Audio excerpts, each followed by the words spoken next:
The second semester series in the Fordham lecture on anti-Semitism, jointly with ISGAP.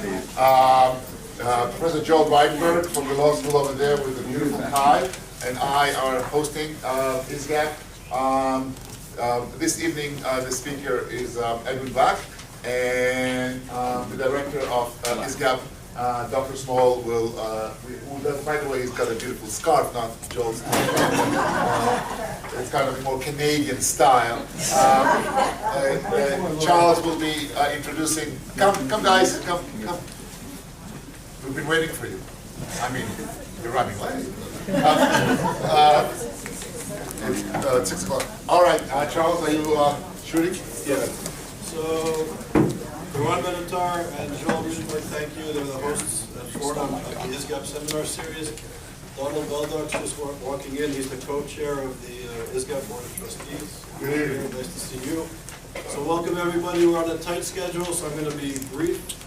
We have two speakers tonight. We have Edwin Black, who's the main speaker. I'm going to introduce him in a second. And Professor Haim Shaked, who is a professor from the University of Miami. He's going to introduce a very important film after Edwin is finished. So Professor Shaked is a professor of international studies at the University of Miami, where he is the incumbent of the Dr. Lee Pierce Chair in Middle East Studies. He's a professor of Middle East Studies, and he's the founding director of the Sue and Leonard Miller Center for Contemporary Judaic Studies, and he's also the director of the George Fendelkraus Program in Judaic Studies, and he's one of the founders of the IBC in Herzliya. And he's also doing important work on issues of Holocaust studies. So welcome here to Fordham ISGAP. And the main speaker, sounds like a boxing match, is... Usually you start with the undercard, usually. Is Professor... Sorry, I was in Israel and answered the phone. Edwin Black is an award-winning, New York Times best-selling, international investigative author of 80 award-winning editions of his books. He's been published in 14 languages in more than 60 countries. He's written in newspapers, magazines, leading publications in the United States, Europe, and Israel. With more than 1 million books in print, which is amazing. His work focuses on issues of genocide, hate, corporate criminality and corruption, government misconduct, academic fraud, issues of oil and the politics of oil, and alternative energy and historical investigation. Edwin's work has been, he's been interviewed on the Oprah Winfrey Show, the Today Show, CNN with Wolf Blitzer, NBC News, Dateline, the list goes on and on. Many of his books have been optioned by Hollywood for films, with 2 in active production. Edwin's speaking tours includes hundreds of events in dozens of cities around the year, appearing in prestigious venues from the Library of Congress in Washington, the Simon Wiesenthal Center in Los Angeles. He's also spoken at the London's British War Museum, the Amsterdam Institute for War Documentation, and the list goes on. He's also been a leading contributor to the Cutting Edge News, which receives more than 1.5 million visits each month. He's written for the Huffington Post and the Times of Israel. And his important lecture tonight is dealing with the Farhud, which Edwin will masterfully explain the implications and the relevance from the history to the contemporary context. So Edwin, it's an honor that you're here. Thank you. Thank you. Hello, everybody. Hello. Hi. Thanks for coming out in the cold. You never know, is it freezing? Is it boiling here? You know, the weather's going up and down. So first of all, I have some important hellos and thank yous. I do, of course, thank Charles Small and ISGAP for conducting these important seminars around the United States and for inviting me to present to you today. As soon as I get out of here, I'm flying down to Florida and doing a series of events at several universities. I would like to thank my friend and colleague Haim Shaked, professor from Miami, who has flown here to contribute a very important short film documentary afterwards, giving you the actual victims speaking in their own words, so you can, it's one thing for the historian to come along, and when I'm done, as sad as my story will be, you will listen to the others. I'd like to recognize Carol Basri. She's been working with the Sephardic community here for many, many years, and is an advocate for history. And who else is here that I haven't said hello to? Now, so let me see. If there's any members of the American Association of Jewish Lawyers and jurists here, please raise your hand. All right, so a few, okay. The Lewins could not be here, and I'm greeting you. Thank you very much for coming. Anyone here from Long Island? All right, I will be doing IBM and the Holocaust for his synagogue for 900 people. In April, he's just here to regret that I'm not doing this one instead of IBM. Is there anyone here who has a question about another book like War Against the Weak? Raise your hand. You back there, do you have a question? You will, okay. We will take one question. And finally, this Farhud is about a Baghdadi pogrom in Baghdad. Is there anyone in the room who has a relative who lived through this pogrom? You. Who was it that lived through it on your side? My grandmother and all her siblings. Your grandmother and all your siblings and you? Oh, hi, shalom, Leo. Yeah? Yeah, my wife. Your wife, okay, and who else? And you? My grandma and all her family. Your grandma, yeah? Several, okay. So, now,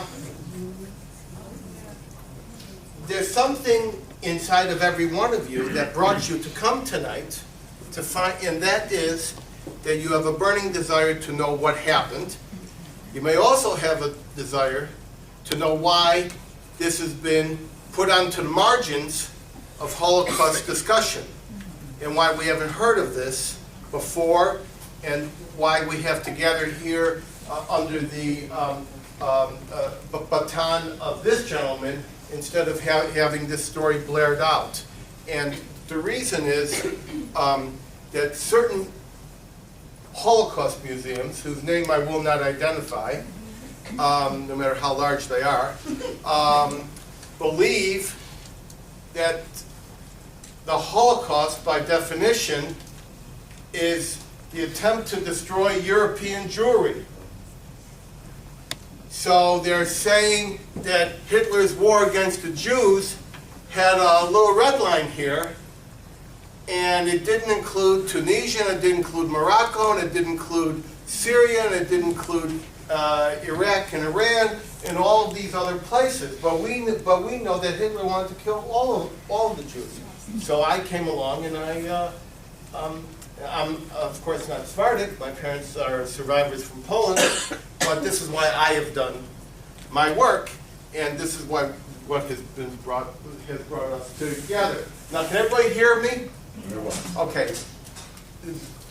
If you can't hear, raise your hand. There's no sound system here for me, but I will project. If you can't hear, raise your hand. Unfortunately, I can't see too good, so I probably won't be able to notice. Okay, now, everybody knows that the work that I do is always of a certain type. I did how IBM organized the Holocaust, how Rockefeller Foundation funded Mendele's program, how Ford inspired Hitler, how GM motorized the Third Reich and enabled the Blitzkrieg. But this, I think you're going to find, and I have found, and my research has found, to be the single most difficult of my topics. I want to remind everybody that we're speaking of 20th century history. So, it's going to be a difficult discussion, but I don't want anyone to get out of the historical mode and use anything that I say or that you learn tonight vis-a-vis their neighbors today. You understand what I'm saying? Capiche? All right. So now I'm going to read you, which I don't normally read from a book. I'm going to read you the opening lines from my introduction. We have a few books there for sale. If we run out, we'll take orders. This book is a nightmare. I regret anyone must read it. I regret it was necessary to write. And I regret that I was the one who had to write it. So, what was the Farhud? The Farhud was a protracted overnight pogrom, Arab Nazi pogrom, not Arab fascist pogrom, Arab Nazi pogrom, on June 1st and June 2nd of 1941, designed to wipe out and exterminate all the Jews of Iraq.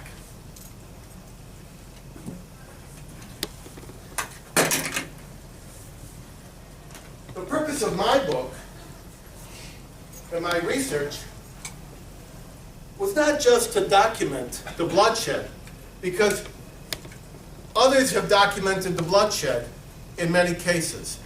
I always want to find out why it happened. How could it be that a community of people that dwelt in Iraq or Mesopotamia, the land between the two rivers, for 2,700 years, 1,000 years before Muhammad, how was it that this people became so reviled and so distasteful as neighbors that they were candidates for extermination and complete seizure of their property? And how is it possible that Semites, Arabs, came in league, hand in hand with the Nazis, who were completely anti-Semitic and considered the Jews and the Arabs to be the lowest eugenic evolutionary rung? What was the binding ingredient that brought the Arabs to the Nazis against the Jews? And that ingredient was oil.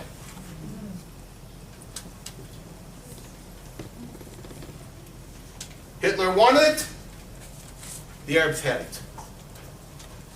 So, let's go back and begin at kind of the beginning, and we will find out what exactly caused this issue with the Semites.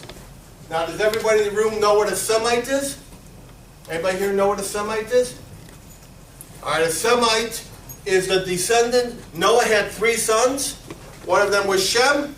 The descendants of Shem are Shemites, also known as Semites. And one of those was Abraham, and Abraham was the father of many nations. And among his nations were the Arabs and the Jews, and of course many other groups. And that actually is part of the problem between the Arabs and the Jews. This whole idea of whose son is more precious, whether it's Jesus or Ishmael or Israel. So, if we really want to take this back, we should take it back to approximately 627, to the Medina extermination.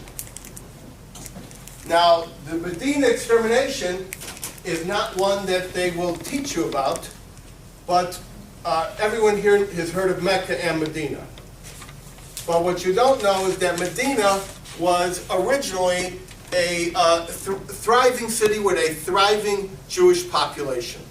The word Medina comes from the Hebrew Medinat, which is variously translated to mean the city or the district or the state, depending upon the context. In 627, Muhammad took his new religion, Islam, and came into Medina after Mecca, and wanted the Jewish community and the Christian community to abandon their religion and join his. Well, the Christians would not do this. They had spent more than half a millennium fighting for their religious freedom. And the Jews, of course, would not do this. They had been worshiping their books and their God and their religion for millennia. Okay? For millennia. So, the Jews of Medina would not cooperate, and Muhammad had the approximate 600 of them, 608, 620, lined up in the square, and had all their heads chopped off, and took off their women, took off with their women, and then continued the drive north. And the armies of Muhammad in what historians call the Islamic conquest then took over the north of the Arabian Peninsula. Actually, what's an Arab? An Arab is a descendant of the Arabian Peninsula. And then, of course, into North Africa and much of the Near East and Middle East, creating an Islamic-controlled region, empire, Islamic empire, in which Jews and Christians were not allowed to observe their religion as equal members of society. They were turned into second and third class citizens. The word for this is dhimmi. Does everybody here know the word dhimmi? Who does not know dhimmi? Okay. Dhimmi is also known as the people of the book, or other second-class citizens. Were not allowed to build new houses of worship. Jews sometimes had to wear a Jewish star, a funny hat, special clothing. They might have to ride a donkey when the Arab would ride a horse. And mainly they had to pay a special tax once a year, and they had to pay it in an act of submission where they would kind of bow a little bit and get their head slapped a little bit. That was part of the tax. You paid and you got your head clapped. Now, part of the reason for this is that Muhammad really believed that the Jews had fabricated, and the Christians had fabricated and corrupted God's word. Okay? For instance, they believed that the guy up on the mountain whose father almost sacrificed him, that was not Isaac, that was Ishmael. And they also believed that Jesus Christ was never crucified. I have with me here five authentic translations of verse 4, 157 of the Quran, the chapter 4 subnamed The Women, where I have the Sahih International, the Picktal, the Yusuf Ali, the Shakir, and the Muhammad Sarwar, and the Mohsin Khan translations. And they all say about the same, that they slew him not nor crucified him, with in reference to Jesus. There was an impostor. So Muhammad originally prayed to Jerusalem, and at the time that he had his extreme parting of the ways with the Jews, turned his backside to Jerusalem when he prayed, and prayed to Mecca. There are many, many similarities in Islamic thought and Hebraic thought. For instance, you've heard of the word Hajj. Hajj is a pilgrimage, and it's named for the Jewish holidays, which are Chag, because in Arabic, the G and the J are interchangeable. So you have Gabriel and you have Jabril. So, around 600, some say 620, comes the Pact of Umar.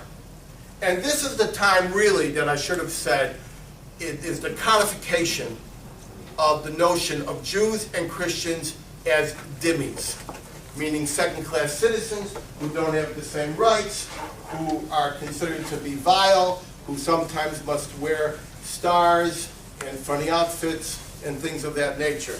Now, this is a very good time for me to make it clear that although Jews were persecuted in many Arab lands, there is no way to generalize on the treatment of Jews during these centuries under Muslim control. In some cases, the Jews were persecuted, they were murdered, they were forced to convert, and in other cases, they were uplifted, they were ennobled, they were held in high esteem. It just depended upon the century, upon the region, upon the rulers, on how Jews were treated. This is very important to understand, especially when you think about the fact that, can you hear me in the back? Especially when you think about the fact of all the horrors that were going on against Jews perpetrated by Christians in Europe at approximately the same time frame. I'll give you another example. After the Inquisition, Catholic Church expels all the Jews. It is the Muslims, it is the Caliph, the Sultan, who takes the Jews in, and it says to the King of Spain, what a fool you are to get rid of these people. And the Sultan took the Jews in and settled them across the Middle East, not to toil and to schlep big stones up to make great edifices, but to thrive, to prosper, to invent, to excel, and to make taxes. So it's really important not to generalize. But what is important to know is that whether Jews were reviled or whether Jews were revered, whether they were persecuted or whether they were put up on a pedestal, it was as dhimmis, with the permission of the ruling Islamic class.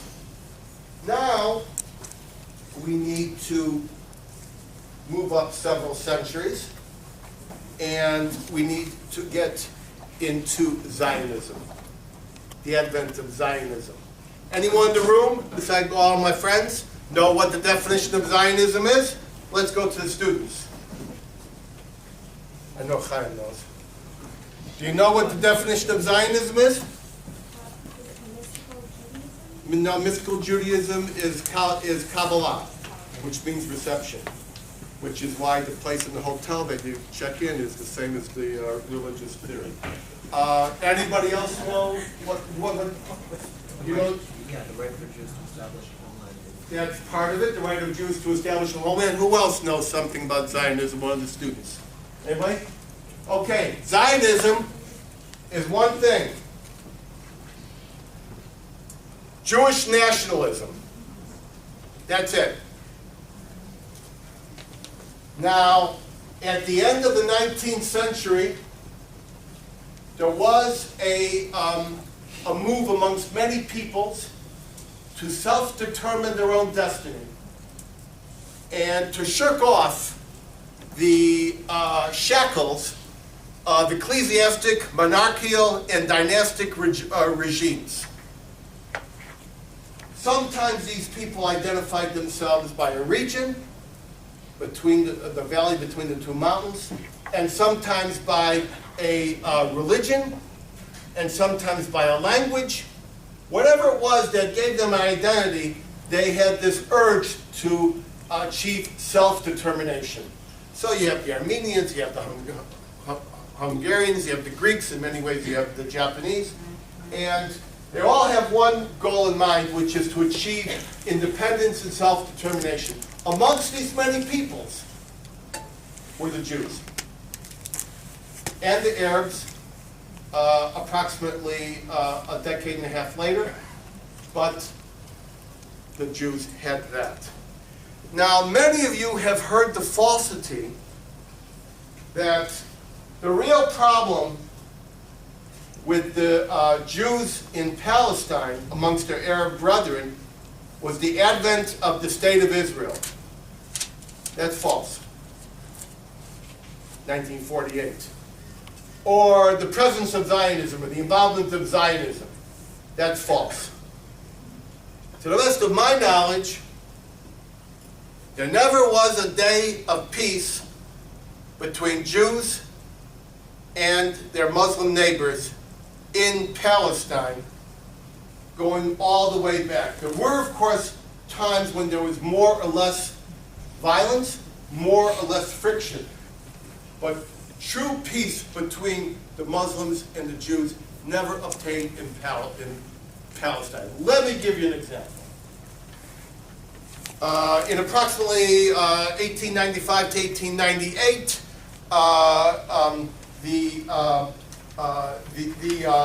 the Ottoman legislature passed a law that no Jews would be allowed to buy property in Palestine. Jews would come in from all over the Ottoman Empire, Arabs would come in from all over the Ottoman Empire to settle, to do business.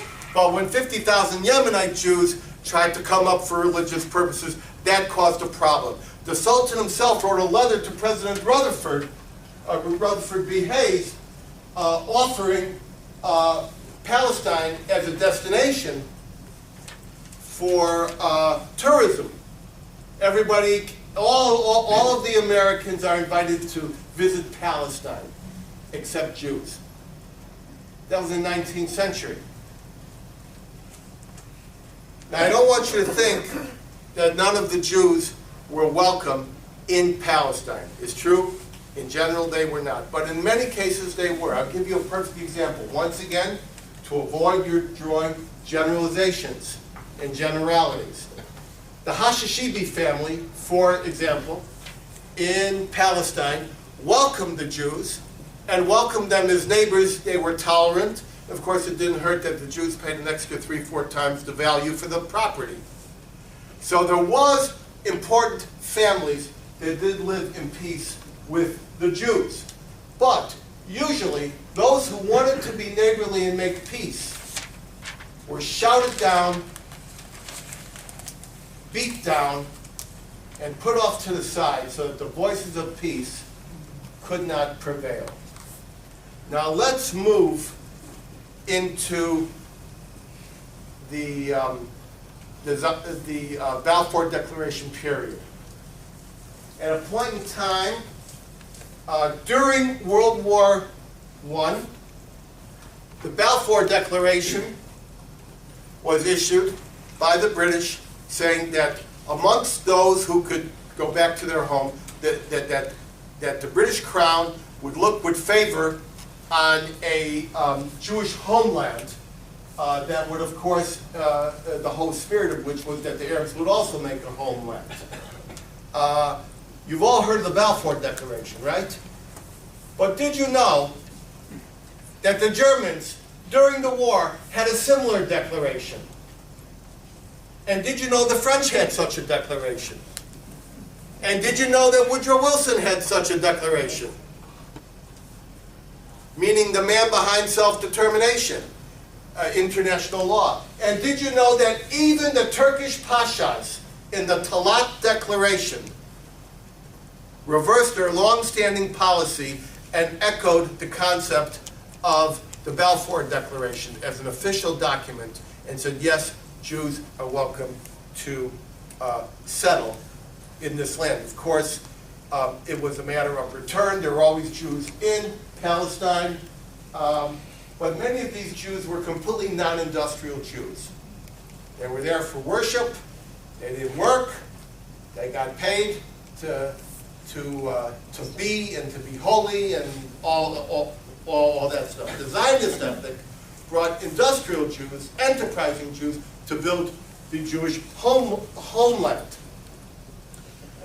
Not only were these international declarations made, the whole concept of the Jewish homeland was then ratified by the international body, the supreme international body, the League of Nations, and inculcated into the mandate for Palestine that was given to the British. So this was not something that was manufactured on Downing Street, nor was it done at a moment's notice. It took years. Now this was too much for the local Arabs. Starting about 1920, Jews start trickling into Palestine. They're not Moroccan Jews. They're not Yemenite Jews. They're not Iraqi Jews. They're Polish Jews. They're Russian Jews. They don't speak Arabic. And they live in square houses. They even brought electricity. Remember when Kaiser Wilhelm came to Palestine in the 19th century, he brought his own generators. His own generators to make electricity. I have pictures lighting up the Judean hills. And basically, the Arabs said, we would rather live in subjugation as colonists under Britain than live as equals next to Jews. Now this is the whole thing. Equal. That's it. Can they live as equals side by side? Okay. So the Jews are coming. They're insular. Some are mixing, but most of them are in separate communities. The Jews are living where the Arabs are not. And there's a lot of violence. Arabs sometimes would see a Jewish guy, walk along the street, stab him, keep walking. Sometimes 10 of them would beat the guy up. Sometimes they'd lynch him. Sometimes they would just rob him. Little, big, small acts of violence against the Jews. Mainly without defense, defenseless Jews. Eventually the Jews did learn how to defend themselves by organizing their own groups. Now, there came a point in 1928 when the Jews said, you know, I think we're going to sit down when we pray on Yom Kippur at the Wailing Wall. And the Arab community, chiefly through its leader,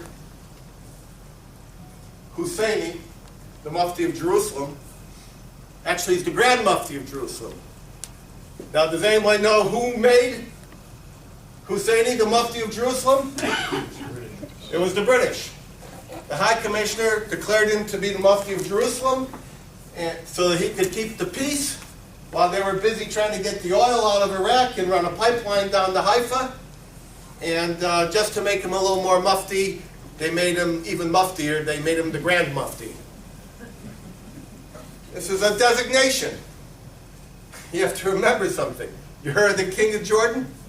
Who made the King of Jordan the king? That was the King of England. Who made Faisal the king of Iraq? The king of England. That's a different book, though. That's British Petroleum. You have to come down to Jupiter next week and hear me talk about that. So, the Jews say, look, we're in our own homeland. We're supposed to have national rights here.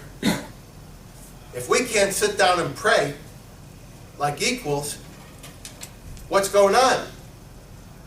And the Muslims say, under Sharia, you can't sit when you pray at the Wailing Wall. Now, most of you don't know why. The answer is that under Muslim tradition, the Wailing Wall is known as Al-Barak. Now, Al-Barak. What is Al-Barak? Well, there were very, very few Muslims in Palestine in the early centuries of Islam. In fact, the word Jerusalem never appears in the Quran. I recently heard an Al Jazeera Arabic interview. It's always interesting to hear the Al Jazeera Arabic interview instead of the English interview. And they asked this professor from Bar Ilan, Jerusalem is mentioned in the Quran. He says, not even once. And of course, you know it's mentioned 360 or 370 times in the Old and the New Testament. So when Muhammad died, they said that he went to the seventh heaven aboard a white-winged horse called Al-Barak, who flew to the furthest mosque, Al-Aqsa, the furthest. And he flew to Al-Aqsa Mosque and tethered his winged horse before ascending to heaven. And because Muhammad's winged horse was tethered at this wall, it became sacred for Muslims and verboten to Jews. Okay? So, the Jews sit down during Yom Kippur, and the Arabs have a small riot. They beat people up, they burn some books, and they warn the Jews, don't do that again. And the poor British don't know what to do because they have two impossible duties. They have to assure the religious freedom of the Jews in Palestine, their new national homeland, and they must assure the religious status quo of the Ottomans prior to the Jews getting there. And that included all the Sharia, and I've seen the actual arguments and the judgments about this. Okay. Come 1929, it's hot, and the Jews say, once again, we're going to sit down at the wall. And Husseini and the others warn, don't do it. And the British have established a policy. These little old ladies are trying to sit, and the British constables, they pull the chairs out. So that, God forbid, these little old ladies in the heat of summer or the heat of the day can't sit down. Jews sit down, and Husseini, who was on the British tax rolls, who was paid by the British, whose entire apparatus of autonomy in Palestine was paid for by the British taxpayers. Husseini tells the British constables, look, there's a riot in the old city because the Jews are sitting down to break the Sharia. They're beating up the Jews. They're burning the little settles from the Kotel. And so all the constables go down to the old city, and they try to take care of this riot. While the constables are at the old city taking care of the riot, the main column of marauders goes to Hebron, and decides to stage a terrible massacre. Defenseless Bible study students, what is sometimes called yeshiva bachers, these are just Orthodox people, they have no weapons, they were just there, were set upon. They were, some of them had their arms sliced off, some of them were beaten up badly, many were murdered. And they weren't just killed, they were killed according to their identity. Now what does that mean? That means that the baker was baked in his own oven.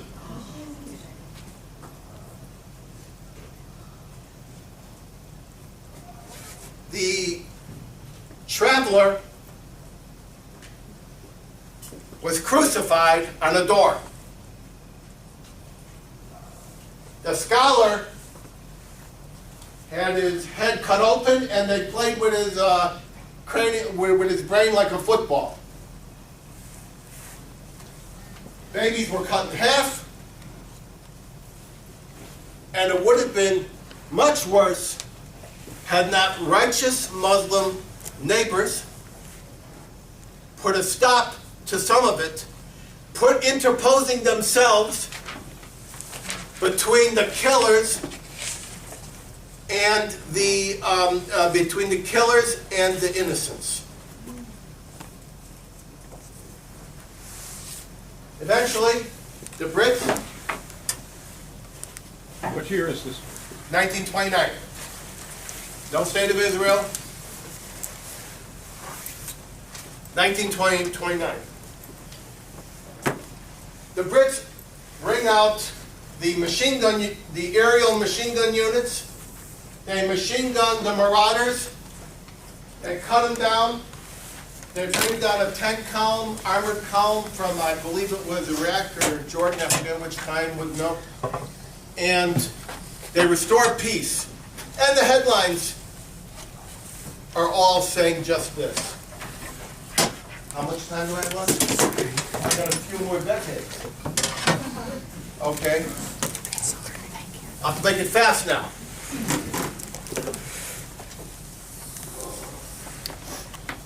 Eventually,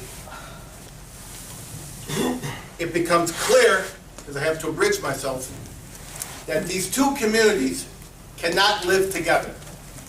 Comes 1933, who comes to power? Adolf Hitler. Arabs say, that's our guy. He believes what we believe. He wants to get rid of the Jews. He wants to boycott the Jews, which we have a boycott. And that boycott is the actual progenitor of the current BDS.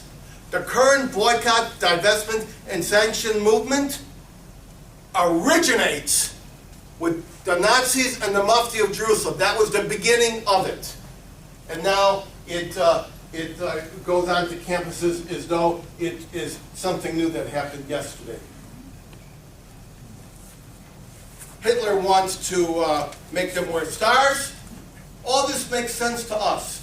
So we're all going to join the Nazi party. So they all head themselves down in Beirut and in Damascus and in Jaffa and in Tel Aviv and in Egypt and even in India.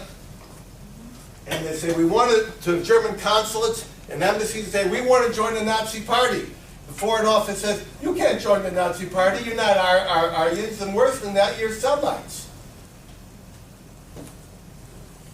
Ironically,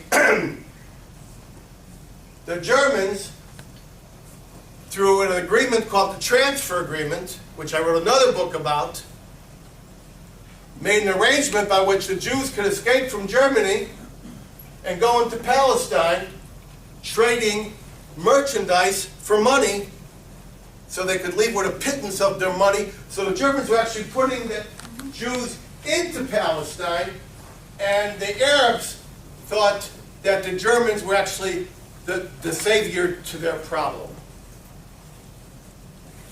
Come 1936, 1937 period, the Peel Commission And finally, the Peel report says, okay, these two people can't live together, even during the reign of Hitler, when there are refugees everywhere on this little piece of property.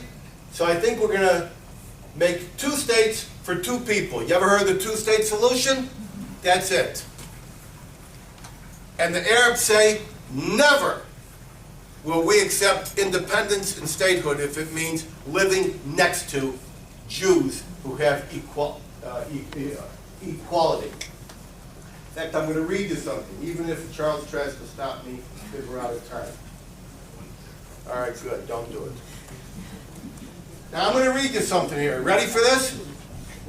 Listen to this.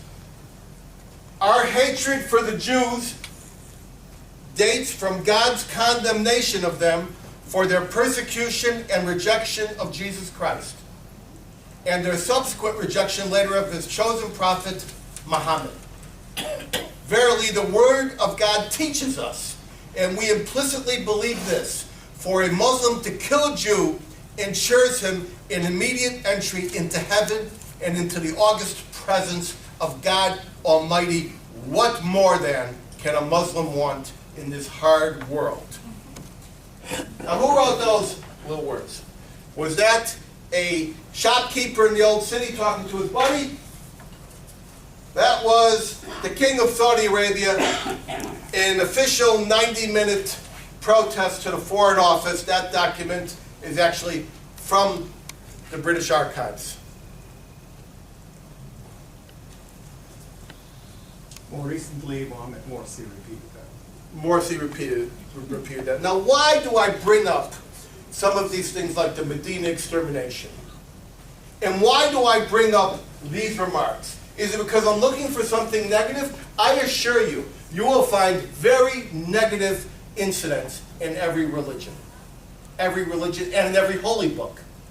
But the Medina extermination was considered iconic in the Muslim tradition, in the same way that the Sermon on the Mount became iconic to the Christians, in the same way that the parting of the Red Sea became iconic to the Jews. This was a story they told over and over again to themselves, to the foreigners they intersected with, to the British, and they even told it to Adolf Hitler directly, eyeball to eyeball, in his own office, and they never stopped saying it. We know how to deal with the Jews much better than you. You kill them. No hiding of anything.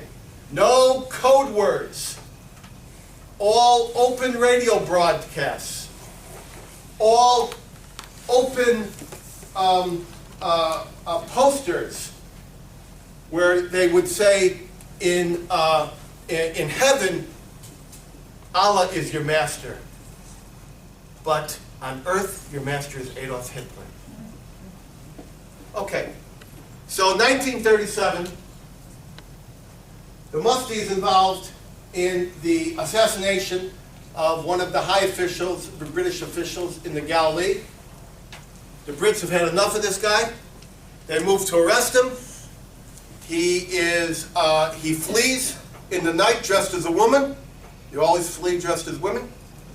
And he went up to Iraq, and the Mufti of Jerusalem became part of a cabal called the Golden Square of 4 upstart soldiers in Baghdad who were Arab Nazis. I mean, these are people who had ensured that the Protocols of the Elders of Zion was translated into Arabic. These are leaders who ensured that Mein Kampf was translated into Arabic and had interceded with the German Foreign Office to ensure that all the references of Hitler to anti-Semites were changed to anti-Jewish. In fact, I want it clear, when I say they were Arab Nazis, I mean some of the Hitler Youth type organizations in Iraq actually went to Nuremberg and marched in the torchlight parades. In fact, even now, if you go to the Syrian National Socialist Party on the internet, you'll see that their logo is still a swastika in motion, even now. Okay. So, part of the arrangement is that Hitler needs the oil. The Arabs want the Jews out of Palestine. The Arabs want the British out of Palestine. And they decide that as part of Hitler's push across Europe into Russia, they are going to exterminate all the Jews of Iraq. The day before, they put the red khamsa, the red palm print, on all the homes, and they give a radio broadcast to all the Jews: stay in your home, pack a bag for 3 days. And it was just understood that, like in many other communities, the Jews would be sent into the desert to be slaughtered industrially. Well, just before that happened, Kaduri, the chief rabbi, went to the acting mayor of Baghdad, threw his turban down on the floor, and said, "Don't do this." And this, another righteous Muslim, interceded, expelled the Golden Square, expelled the Mufti. They all ran into Iran. And at that point, on June 1st, when the royal family and their appointees were coming back into Baghdad, and the Brits were attempting to hold the oil fields that they needed, there was an absolute breakdown of law and order. The military, the police, civilians, common criminals, Bedouins, they all got together and went on a 2-day killing spree against the Jews in the Jewish neighborhoods. Babies were killed in front of their parents. Parents were raped in front of their mothers were raped in front of their husbands. Daughters were raped in front of their fathers. Babies were cut in half and thrown into the Tigris. And everywhere, battering down the door, and the Jews running up to the roof, going from rooftop to rooftop. And when they ran out of rooftops, they threw their kid down to a guy waiting on the bottom with a blanket to catch the kid. That's how come anyone lived from this. Hundreds of Jews were killed, more than the record will ever really show. We just really don't know. Many homes were burned. Eventually, the British, who were always monitoring this from 8 miles outside town, came in and restored order. The Mufti went to Iran, tried to set up a Nazi state in Iran. At some point, the Allies gave the Shah of Iran a deadline to expel all those Nazis. That did not occur. And they invaded, kicked out the little Shah, brought in the other Shah, who is the Shah of Iran that you know. And now the Mufti went to Berlin and had this famous picture and newsreels and articles in which it was decided that the Arabs would become part of the Nazi establishment, the Wehrmacht, the military machine. They formed 3 divisions of the Waffen-SS, the Skanderbeg, the Kama, and the Handschar. The division has about 10,000 people. Not all of these divisions had 10,000. And the deal was, once the Germans could invade Russia successfully and cross the Caucasus with the Arab oil that was at that time under the control of the British, then the Jews would be finally exterminated in Palestine. Now, I don't have time to go into the fact that as part of these military operations with the Wehrmacht, there was the Arab volunteers, not one guy, not 10 guys, not 1,000 guys, but tens of thousands of Arab volunteers fought from Paris to Palestine, especially in Yugoslavia. There were paratroopers, there were saboteurs, there were bridge builders, there were artillery guys. Everything that could be done, they did. They were the backbone of the most heinous group of killers in the Holocaust. The Ustashi, the guys who wore the eyeballs. Okay? I don't have time to go into all of that, but it's a brutal story that will curdle your blood. It's in this book. Okay. So, one more minute? Okay, look. Last Q&A after. All right, I'm going to take 5 more minutes. I don't care. I didn't come up here to tell you 3/4 of the story. So, the Germans eventually lost the war. But 2,000 of the SS, Gestapo, concentration camp guards, and security officials escaped into the Middle East to take up positions in Egypt, in Syria, and other places, and to continue the war that Hitler started.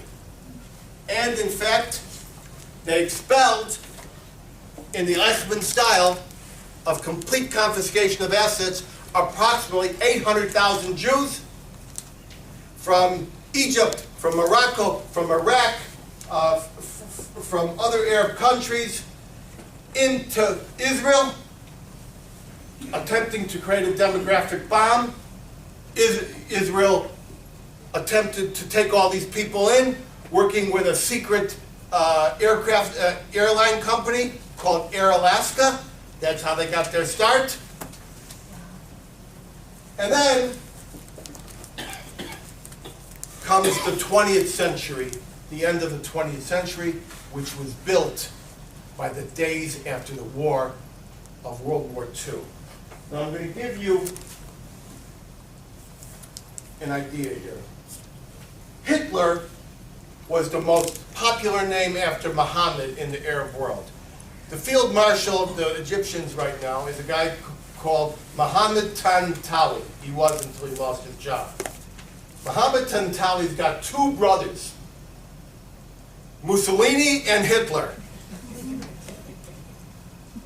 And you can Google Hitler Tantawi, and you'll see he's an administrative official there. So they have this love letter contest in Egypt to write love letters to Hitler. And one soldier, officer of the Egyptian army, writes a letter to this magazine called Musawar. He says, "My dear Hitler, I congratulate you from the bottom of my heart." He goes on, and he says, "You are a great man, and one day you will rise again." Now, who was the man who wrote that letter? Anwar Sadat. Right. Now, what you're saying now, and I have to tell you, I believe that Sadat wore swastikas on his tie when he went to Jerusalem. You can check the pictures. Now, what does all this mean? I'm wrapping up. Here comes this guy. He's wearing black. His name is Black. And he's got a black story. And there's no hope. Where's the hope for this? Well, there is hope. There is now, from the nation whose leader wrote the love letter to Hitler, a peace treaty. It's still in force, at least for a few more weeks. There is peace with Jordan. There is a semblance of coexistence. And that's what this is about. Coexistence. No chance for peace in the Middle East in our lifetimes. Did you hear what I just said? No chance for peace in the Middle East in our lifetimes. However, there is a chance for peaceful coexistence now, today. And after a generation of peaceful coexistence could come a second generation of true peace, and then a third generation after that, if it is successful and uninterrupted, of true fellowship amongst these cousins who argue about who is the favorite son of God. So, this is our hope. Now, who in the room knows the name of the Israeli national anthem? Anybody? You? What? And what does Hatikva mean? That's it, ladies and gentlemen. Thank you. I want you to hold your questions, even if it means writing it down, because right now, everything I told you about that terrible disaster is going to come to life in the words and in the film strip of Haim Shaked from Miami. Thank you very much for coming tonight.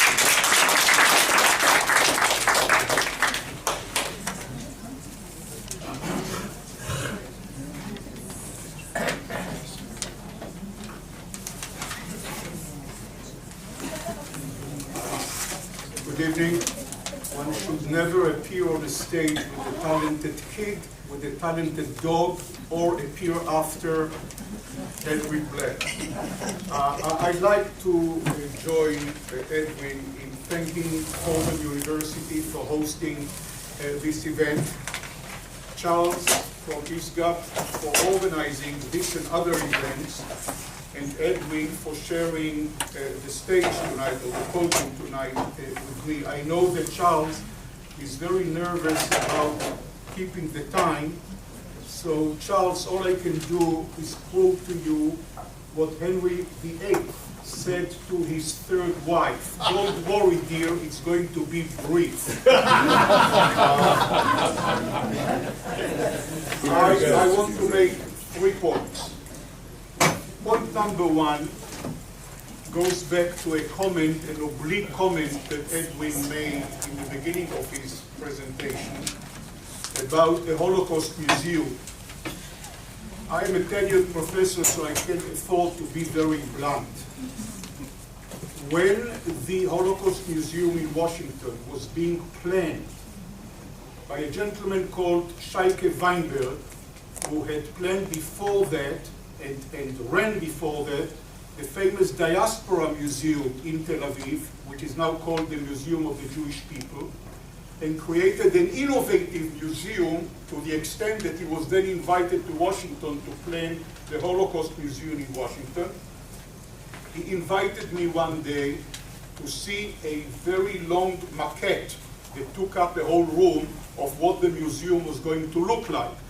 And he went over each room with me and said, this is what we are going to put here, and this is what we are going to put there. Do you have any suggestions? And I said, yeah, actually, it's very impressive, and I think it will be a terrific museum, but I would like to make 2 comments. Comment number 1, there is more and more and more denial of the story of the Holocaust. You need to open the museum with an absolutely indisputable testimony about the Holocaust. His researchers then went out and found the quote, which you see if you go to the museum in Washington, the first thing you see when you enter is a quote and the picture of Dwight Eisenhower, who after the conquest of Europe and the demise of the Nazis, went to see the concentration camps and made a statement about the horrors that he, Dwight Eisenhower, saw with his own eyes. That hits you as you enter the museum. I didn't know about the quote, but the idea of putting something like that was mine. But I had a second idea, and that was, Shaked, make sure that in that museum you tell the world the story of the Mufti's involvement with the Nazis. Because the world, because of political correctness, wants to ignore it or to forget it.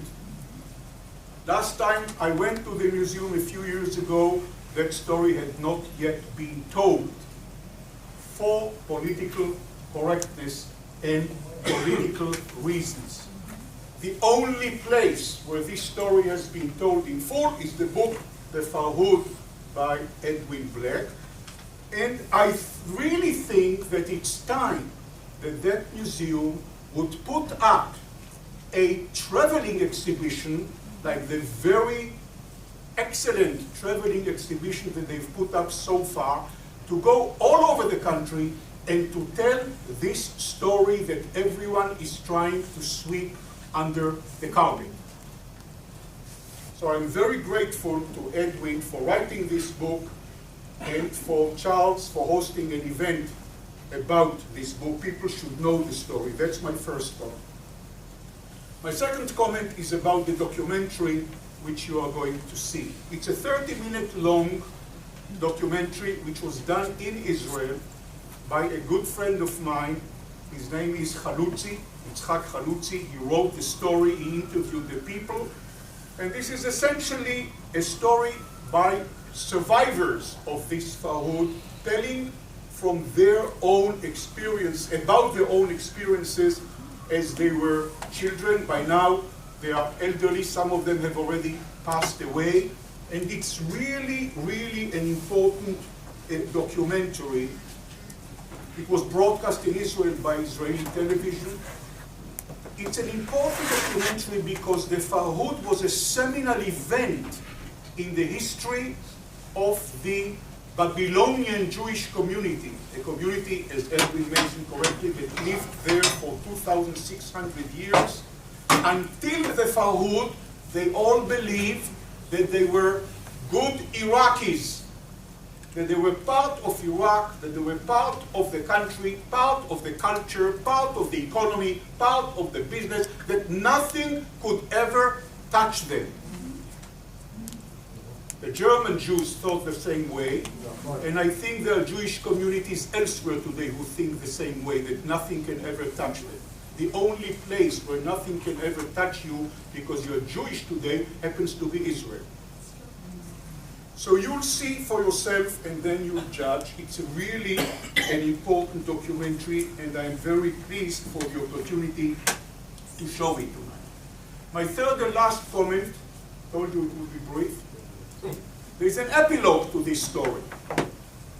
The Mufti Jamil al-Husseini, who was more Nazi than the Nazis, because no one forced him to go to Hitler and to collaborate and to broadcast from Berlin and to mobilize Croatians and other Muslims into divisions that would fight side by side with the Nazis. The Mufti is gone. He ended up as an exile in Lebanon. But my epilogue is this. In the beginning of January of this year, there was a very, very major event, a festivity of the Fatah movement in Ramallah.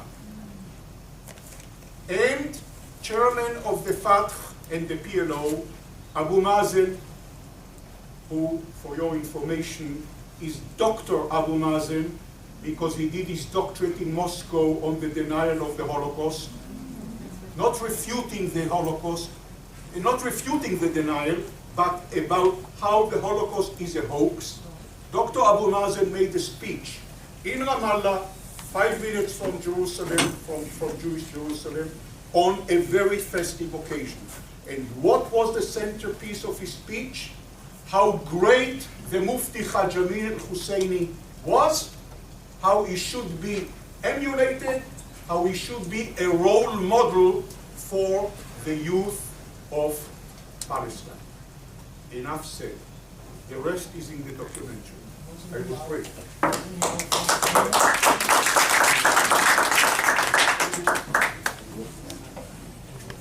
We're very strict with the time here. We have to leave the room at 8 o'clock. So literally have 20 minutes. So the question is, as I watch this, vis-a-vis the Middle East politics of the contemporary context of today, and the possibility of coexistence and peace The history is so important to understand the present day context. You both mentioned the U.S. Holocaust Museum. Do you think that in the United States that there is an attempt, an overt attempt for political reasons, to oversee, to go easy on the history of this history that you presented tonight? Because the Holocaust Museum is, after all, run by the State Department. The State Department has all sorts of interests to represent the government. Is this a factor, you think, in the American representation of the Holocaust? Yes. Tenured professor.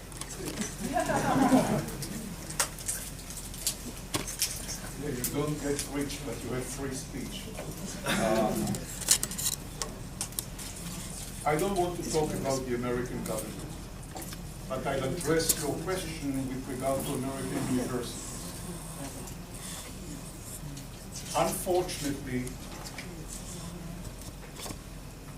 under the guise of political correctness, crimes against truth are committed every day in American universities. It's a very, very unfortunate situation, and it's motivated, I would say, by two drivers. One driver is ideological, i.e., whatever doesn't fit the story which I want to broadcast never happened. Don't confuse me with facts. The other driver is money. Quite a few institutions of higher learning in this country are starved for money. They were starved for money even before the recent economic crisis. They are even more starved for money today. And there is a lot of money to be had from various countries and sheikdoms in the Middle East. And therefore, they prefer not to rattle things, not to rock the boat. And the best example, the best illustration of what I'm talking about is what happened at the very distinguished university named Yale to his institute. Enough said. Okay, so, before I answer, are we still being filmed? Yes. Oh, well. Should I turn it off? The Holocaust Museum is not run by the State Department. It's an independent chartered entity. And I know this because I've done many Freedom of Information requests, and they've indicated that they have a status similar to the Smithsonian. It's very unusual that they answer to no one and are not covered by Freedom of Information and not covered by the same law. Maybe it's not the case, but this is what they've told me. Second of all, as to what the Holocaust, what was the question, how much denial are they doing? Basically, it used to be that they denied everything. Now, I have told them that I would be nice lately. So, but remember, Chaim here is a distinguished professor, and I'm a two-fisted investigative reporter. So we take different approaches. And they originally refused all information about this. You couldn't find anything about it. They said the Mufti of Jerusalem was not important. There were complaints filed. In recent years, a large number of people have made a dent in the Holocaust Museum persona and its attitude about reflecting this information. Now on the website they have an article involving the Farhud, which they didn't have. They have a little something on the Mufti of Jerusalem, but remember, you won't find anything on Ford in the museum. You won't find anything on General Motors. You won't find anything on the Carnegie Institution, in the eugenics section, the Rockefeller Museum. After I did my book, they took out the IBM machine. They scrubbed it from their website. Sorry, I just want to give a little bit of the truth, not the whole thing. But we're making progress, inch by inch. The problem is, we shouldn't have to fight for the truth. And here I will say something about Jewish leadership, and I will say something about the Jewish Communal Society, because trust me, I know them all, I work with them all, the littlest guys and the big guys. The means to attack the Jewish community, the means to attack Israel, the means to destroy our culture are being done primarily by theft of history. They steal our history, and we do not make any attempt to get it back. This discussion is being held in a little room under the guise of a guy who is working 24/7 and two people who came in from out of town on their own dime. You are not going to see on June 1st a Holocaust observance for the Farhud, because the Farhud still violates the mission statement of the Holocaust Museum, which is the Holocaust was the attempt to destroy European Jewry. There was Greek Jewry, there was Syrian Jewry, there was Palestinian Jewry, of course, all of these different things. So the short answer is that, what was the question? What's the impact of the U.S. Holocaust? The impact on me, nothing. They can't stop me. They can't stop the book. They can't stop Haim from flying in from Miami. They can't stop me from taking a train up from Washington. I talk all over the country. I went to San Jose State. I've been to many universities. I've been on book TV. Everybody knows what we're talking about, except when I come, I deliver it in greater specificity. The impact is, the bottom line is, the history of our people, and therefore the future of our people, is not in the hands of great institutions who are made of money. It is the hands of individuals like yourself.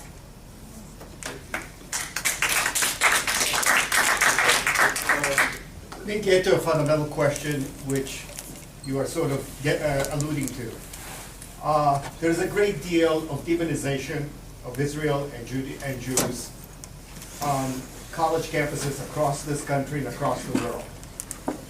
In the name of freedom of speech, we have allowed incitement to genocide. So why can't we stop calling it freedom of speech, academic freedom, and deal with what it really is, incitement to genocide, which is illegal under international law and under the law of most democratic nations? Why haven't the Jewish leadership dealt with the problem as it should be? All right, I'll answer the question first, because I always carry a copy of the Genocide Treaty with me, just in case somebody like you wants to ask such a question. Here's the Genocide Treaty. And in the Genocide Treaty, it says clearly,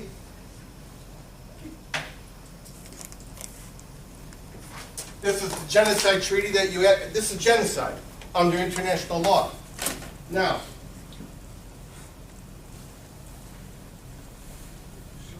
what is Article 2 say are members, Article 3, what acts are genocide? Read it. And read number 3. The following shall be punishable: genocide, conspiracy to commit genocide, direct and public incitement to commit genocide. Did you say direct and public incitement to commit genocide? Yes. And what's the next one there? Attempt to commit genocide, complicity in genocide. Now, why was Goebbels, a newspaper, a propagandist, a war criminal? Why was Stryker, a newspaper editor, a war criminal? Because it was deemed by the international community that incitement to commit genocide, incitement, is part of genocide, since from the days of Hammurabi it has been understood it is not just he who commits the crime, but he who instigates the crime shares equal responsibility. So the answer is, I'm the free speech guy. I'm the journalist. I'm the guy that wants the freedom of speech. Not all speech is free. You can't say, I'm going to kill you, and that is not free. You can't say fire in a theater, and you can't use the words Olympics for your own schoolyard competition. There are many regulations on speech. And so, basically, we need to, as citizens who are the owners of our future and the owners of our past, we don't give a bailment or an assignment of trust of who owns our future. Got it? And as that, we need to assert ourselves, but you need the clarity. You need somebody to come up and pull out of this tchotchke the actual genocide treaty, so instead of just hoping you have the proof and the evidence that this is what it is. Someone needs to address this, because every single day, this government is funding people who incite to commit genocide against the Jews. Who in the Jewish community is going to address I'm that? sorry. We have a question here. I have to, I must say that I find the... Stand up. Stand back, I'm very tall. I find your approach troubling, and I must say that this is a university, so we make we're very careful with words, and not everything we don't like is genocide. Not every pogrom is a Holocaust. Not every quote is a proof text. And so, I commend. And the question? I'm arguing against it. Oh, okay. So the point here is the following: that your approach to in which you do sort of this broad sort of swap that you do to Jewish Muslim history, with all the subclauses you've done, is very, how should I say, partial and problematic. The issues Is are it far more true? complex. Pardon? Do you deny that what he has said Some of it is true? Which part of it ain't true? What isn't true? For example, the Medina massacre that you were describing. Yes. Happens to know a little bit about it. It's inaccurate description. But I'm not going to go into, we shouldn't go footnote to footnote. Should not at the moment, because But is it true or is it not true? It's taken from the contemporary text. No, it's not true the way you're describing it. No, because the struggle with the Medina Jewry is far more complicated. It was not a genocidal massacre. Well, the word genocide didn't exist until the 1940s. Now you're being picky about the word. No, I'm being precise. No, because you're the one who suggested it was genocide. You're the one who suggested that the pogrom, not every pogrom is a Holocaust. Not every time somebody says something offensive is calling for But genocide. no one said that, Professor. Excuse me? This tirade about what's happening in American universities, for all we know, and about the Holocaust Museum, I would say the following thing. The Holocaust Museum does acknowledge Tunisian Holocaust. It does not acknowledge the Iraqi pogrom, because the Iraqi pogrom, I commend you for documenting it. The Iraqi pogrom is not part of the Holocaust, because not every pogrom is a Holocaust, and there's a fundamental distinctions, and academics make distinctions. What is the distinction? What is the distinction? It's simply genocide, because pogroms happen in, riots. Nazi happen. pogrom you are speaking of now. To suggest that the Nazis are, first of all, one thing I would suggest to you is that the word Semite never applied to Arabs. The word anti-Semite never existed. Actually, it's an anti-Semite, it's a 9th century word, but forget about that. It's just linguistically incorrect. But the problem here is the issue. They say Let they're him talk. Semites. The Pardon? Arabs say they're Semites. The word anti-Semite was created in the 19th century. You know, the astonishing position was against Excuse me, Muslims. Let him let the professor finish and then I'll answer. Make a statement. I'm happy he's making his And remarks. Edwin will respond. I think that, I don't want, my point is the following, is that the conversation, there you have a very important subject, the subject of the Farhud, which is you are correct in raising it and in pointing it out, and the testimony in the movie is wonderful. But by elevating everything to an Auschwitz caliber kind of thing, the fact is that 180 people or so were killed in the Farhud, and it's awful. But the Holocaust is a different magnitude of things. And riots against Jews happen and continue to happen. Riots, by the way, not only against Jews. Riots happen. It's part of the, it's part of the history. The Holocaust is different. And it's incorrect. It's because of the Sephardic, because the Tunisian Holocaust is part of the Holocaust. Okay, so let me respond. First of all, thank you for your remarks. I didn't, forgive me, your area is history. Which part? Jewish history? Okay. So first of all, nobody said that every pogrom is a Holocaust. Nobody said that. This is an invention. Haim didn't say it, and I didn't say it. Nobody said that every time and it's true, not every pogrom is a Holocaust. The only time pogrom, and no one would ever say that a pogrom is a Holocaust. No one ever said that every pogrom is escalated to a genocide.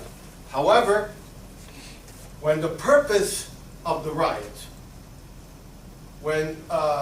is to destroy or be part of the move to destroy an entire people, okay? We're not talking Kishinev in 1903.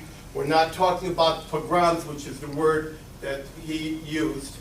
We are talking about part and parcel of the Nazi effort in the Third Reich, which utilized not only its own people, but the Croatians and French and Dutch and other cronies in other places to help implement the concept, the goal of genocide, which was to destroy the entire people. Does anybody in the room know where the word genocide was invented? Anybody in the room? Where? No. No, anybody in the room? Does anybody in the room know where the word genocide was invented? You know because you're helping me on the book. Duke University. Duke University by a Polish Jew who took a Latin word and a Greek word and went all the way back to the pogroms and the coordinated destruction of the Armenians by the Turks to come up with a brand new concept.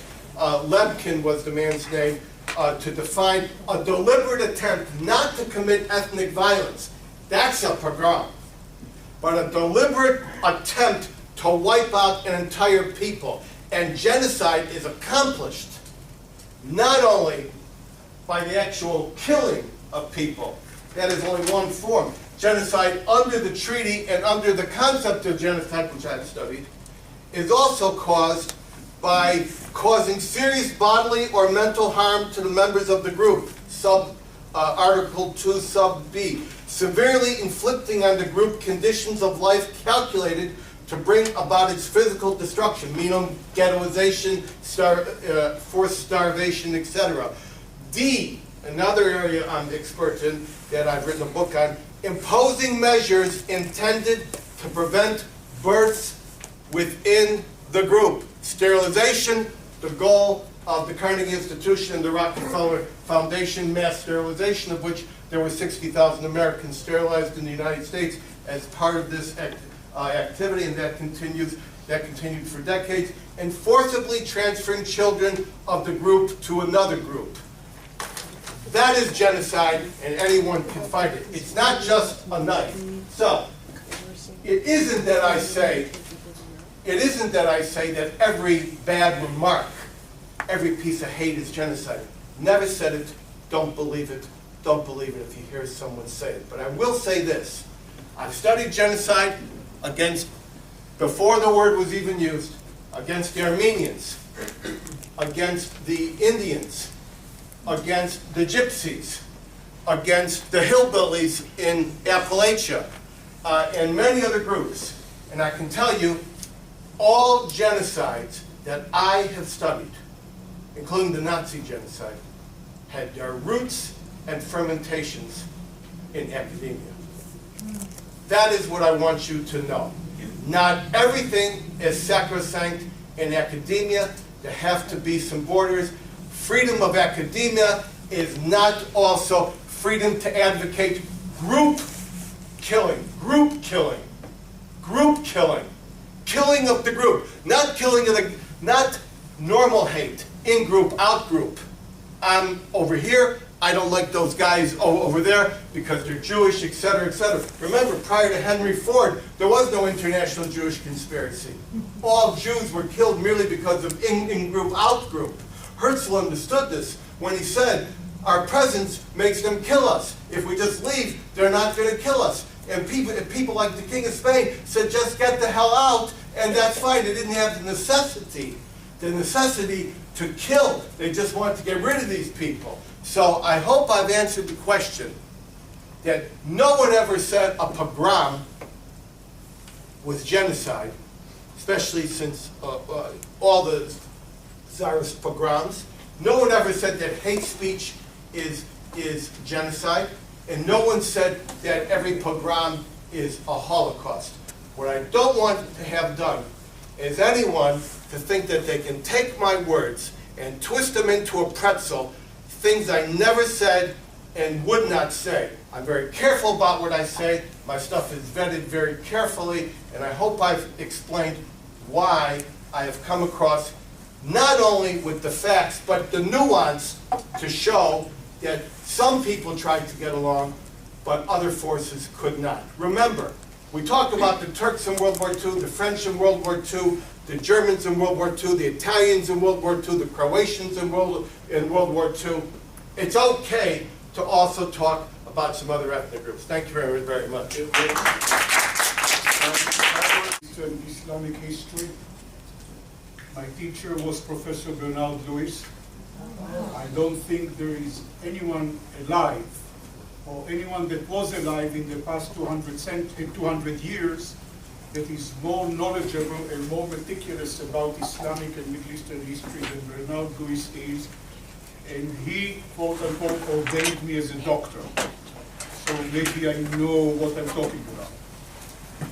And I want to make two very brief comments. Comment number one. The massacre of the Banu Qurayza and of the Banu Qaynuqa in Medina by the Prophet Muhammad,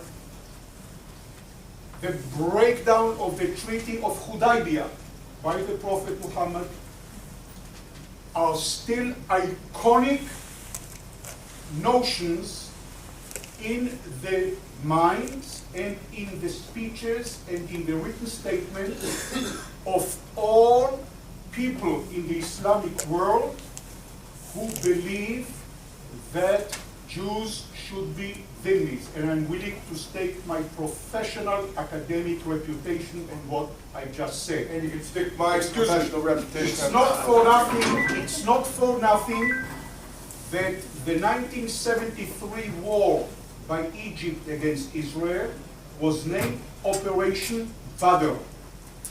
And if you read the order of battle that was signed by Sadat in 1973, the same Sadat who, by the way, then made peace with Israel.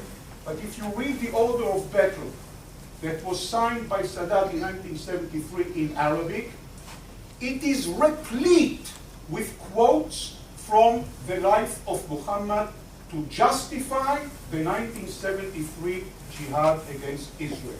The only thing is, it's available only in Arabic, and no one ever bothered to translate it so the rest of the world will know it. There's also a Hebrew translation.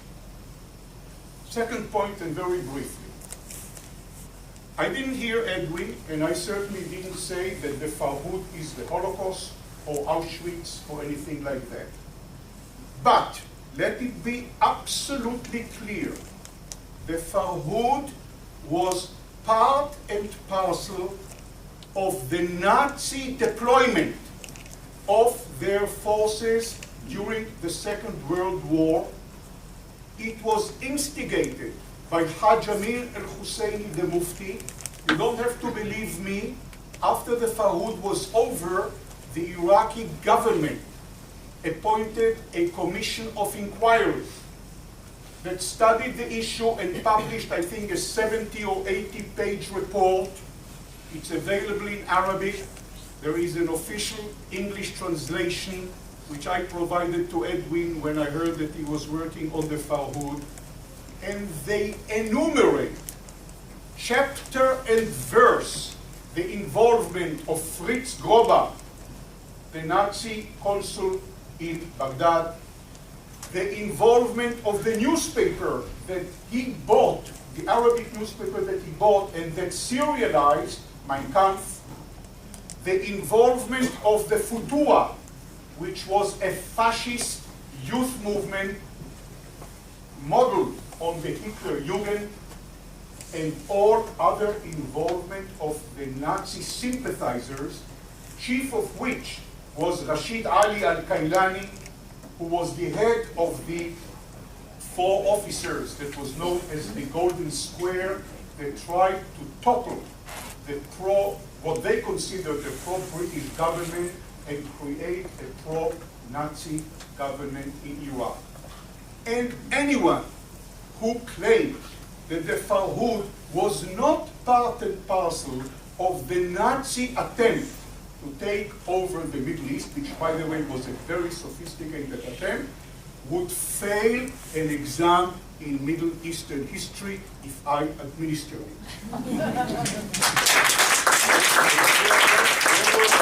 Before you get past the question, you were very patient. Hold on, please, 1 second, just to reiterate what you were saying. I just met a 94-year-old Persian, Iranian person of Kurdish descent, and he remembers, he's 94 years old, he remembers Husseini going from Jerusalem to Berlin. He went through Kurdistan. And he remembers Husseini coming to get people to try to kill Jews. That was in a big speech in the town, and this 94-year-old man from California remembers the speech. So, it's only a comment. The professor has said a lot, and Edwin has said it all too. But one thing that I think Edwin would agree with me on is that a large part of the issue that we have in the United States, amongst American Jewry as well, is a lack of desire to be vigilant anymore, to want to be loved. In every society where Jews decided they wanted to assimilate and be loved by the society, they failed to see what was coming right before their eyes every step of the way. And when a professor wants to go ahead and mince words, whether it's genocide or just a pogrom or just we hate Jews, they're setting themselves up for a long-term failure when that steamroll starts coming down the pike. I've studied this a while too. I've known Edwin for a long time. I helped him on the book, and the things that I write about as well are just like this. The Jewish community in America wants to be loved, and that's where the liberalism comes from, and that's where they let their guard down. And I think that's the issue. okay, so on that note, we're going to end it, but just as a point, as a scholar, I think the point that President Benatar made in the discussion, Chaim, back and forth, is very important, because these distinctions and these debates and these arguments are very much what scholarship is all about, and they're very important. And I think to hear the discourse, the discussion, and the depth of knowledge that these two gentlemen have in the subject matter is very important and should not be underestimated. On that note, I just want to say one thing. So before I thank the speakers, in 2 weeks, on February the 14th, we're having Neil Kressel, who's going to speak on something that's very much connected to this subject. He recently wrote a book. He was a fellow with us at Yale at ISA, and he wrote a book about radical Islam and the Islamic text of Jews being descendants of apes and pigs. He just published the book. His title of his lecture will be Muslim Anti-Semitism, a Litmus Test for the West. And he's a very good scholar. He'll be here in 2 weeks. So on behalf of ISGAP, I'd like to thank Edwin and Chaim very much for coming here.